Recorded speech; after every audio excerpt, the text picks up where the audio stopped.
and welcome to Dinner and a Show, where we review movies over dinner. I'm Brian. I'm Tanner. And we have a guest with us today. I'm Paul Bradford. How you doing, Paul? Doing pretty good. Awesome. Well, glad you got to hang out with us and watch the second movie, the sequel to Ghostbusters. And this is the last movie that we'll watch before the new Ghostbusters movie comes out. Should be in 2 weeks, right? Yeah, July 15th, I believe. Yes, it's 2 weeks. Yeah, so yeah, in just a couple weeks, we'll see whether this new Ghostbusters can be better than this sequel, because this sequel, boy, was it something. We're going to skip dinner for tonight, and we're just going to go straight to dessert. This is well, I call this a cup cone. It's really a cone cake, but it's a cupcake and a ice cream cone. It was my birthday yesterday, and Mom decided to make these for me since she made them when I was a kid. These are really good. Mm-hmm. It's very traditional. I really like these. I dig it. But yeah, exactly what he said. We are skipping dinner. We're going to dessert, because this is fantastic. The first movie I really enjoyed. I gave it a high 5 rating, which is the equivalent of 4 stars for you. This was a whole lot different. Pacing was just very slow. It dragged on for a long time for me. The cast just wasn't as funny.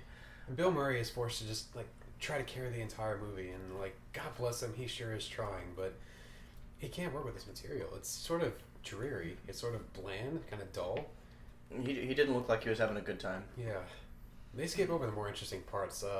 Honestly, I think the more interesting parts are with Lewis. Like the whole subplot with... Oh, Lewis? Yeah, Lewis looked like he was having fun. Mm-hmm. Oh, yeah. He had that little... He had that little romantic subplot with Janine. I wanted to see more of that. That bus ride with Slimer. Why didn't we see that? They skipped that. It was great. He's just there. Slimer looked very different. I would say the special effects, you'd think in 5 years it would be better. I felt like the effects were worse. What made the first one great was the puppetry and the animatronics and how those worked so well with the CGI, the minimum CGI that they had. Here they just had a bunch of CGI and green screen and a few animatronics, but most of it was just... It was pretty bad. Paul, what were your thoughts of the movie overall? When I watched it when I was younger, I really liked it. But, as that kind of film knowledge comes to you, older you get, and courses I've taken, it doesn't really have anything to do with it, but I don't know, it didn't have the appeal as it did when I was younger.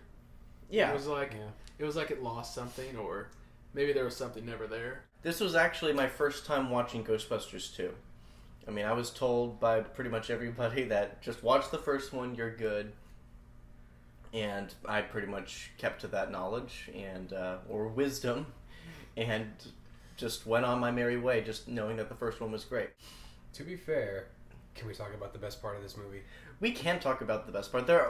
I'm digging on this movie, but there were actually some good moments that made me chuckle. So it wasn't a complete loss. Peter McNichol. Yes, he was funny. I did like him in the movie. I would go for Rick Moranis as my 2 words. Oh, Rick Moranis has no accent though. Johnny, he has the accent. He does not have the accent. Yeah. Why am I doing things with goo? What, do you want me to come in? Command me, Lord. Oh yeah, it was great. And when he becomes a ghostly apparition, and he's dressed up as Mary Poppins, and he snatches the baby. That was from the leg. weirdest part of the movie. I was like, what is this? Just being a Mary Poppins sort of character is just really weird. I'd probably say the editing was really weird too. That helped, or that hindered the pacing of the movie, definitely, because there were a lot of scenes that just didn't make sense. Just kind of slowed the story down a bit, or just extra shots. It's like, why did we need to see that? Why did we need to? Kind of felt like a means to an end, just to get to that climax. And the comedic timing isn't all that great. They sort of cut like a few seconds after they should have cut. You know what I mean? You got the same writers. You got the same, director. but you come out with half a product. It was just really, really sad because I wanted to laugh a lot more. It kind of seems like they took an old draft from the first movie and decided to just rework it to make it like this happened after like the original. Ow. Because of course it's a sequel, but like you have the same arc. I mean, like you have these paranormal investigators. They think they're onto something. No one believes them. Which, by the way, how can you not believe them anymore? They just fought a 60-foot marshmallow man. You don't miss something like that. Apparently, they forgot what happened 5 years ago. But anyway, they're onto something, and there's ghosts running amok. And then you get the montage. They're busting ghosts again, and then they get onto something big, and then they have to. And by the way, the montage song that they chose. Guess what it is? Oh my God. It's not the Ghostbusters thing by Ray Parker Jr. No. It's some stupid rap song or something like that. It makes Fall Out Boy's Ghostbusters theme look good. Say that again. It makes Fall Out Boy's Ghostbusters theme sound good. Now that's Oscar-nominated material compared to this crap. That is saying something. I'm right going there. for Cake. Because that was just bad. Yeah, that's right. We have Cake too. I don't know. There's a charm to it, but it's just not. That charm doesn't last long enough for it to be a good song. Gosh. And guess what they did in the end credits scene? Yeah, just when I thought it was so great. Like the first few seconds of the Ghostbusters theme like song. we're playing the Ghostbusters theme, it's great, and then they cut it to the stupid rap song. I was like, why? Oh my God! No, why did you do that? Oh my gosh! Because we need to be hip. We're cool. It's 1989, of course. Oh my gosh, it was just. Man, there were a lot of frustrations with this movie. It was a big hit though when it came out. It was like one of the 10 top grossing films of the year, and well, I mean, it came out the same weekend. Understandably, because I mean, it's the sequel to one of the most legendary or iconic 80s films. Right, of course people are going to see it, but they kept saying it. It's watchable. Yeah. It's definitely. It has some funny moments in it. Yeah, it's not a movie I would like watch again willingly, but if it was like on TV, just. And it happened to be on, and friends wanted to watch it. Sure, I'd go ahead and give it another viewing. But as of now, I mean, it's just like, no. Yeah. I'm glad I saw the movie, finally. but other than that, it's just no. I'm good. I think I would just give it like a polite nod, like we're walking down the street. I happen to make eye contact with this movie and. Like across the street, and I'll just be like, "Hey, what's up?" and just walk on. Just walk on. Oh yeah.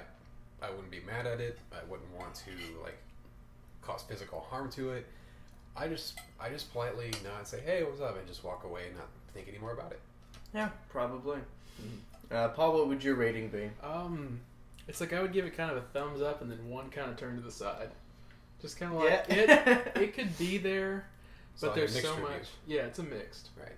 Definitely mixed on it. Yeah, for me, well, if I saw Ghostbusters 2 walking down the street, I'd probably give it just kind of a low wave. Not bad. It's watchable. But it definitely leaves you disappointed. I think that's what we got, unless you got something else. I think we're good. Your love is lifting me higher. Gosh. Higher and higher. Yes. That song brings the Statue of Liberty to life. Well, that's all. I think that's all we got for that review. On that note, be sure to like, comment, and subscribe, and just share with your friends. This is Dinner and a Show. I'm Brian. Tanner. Paul. And we'll see you again next time.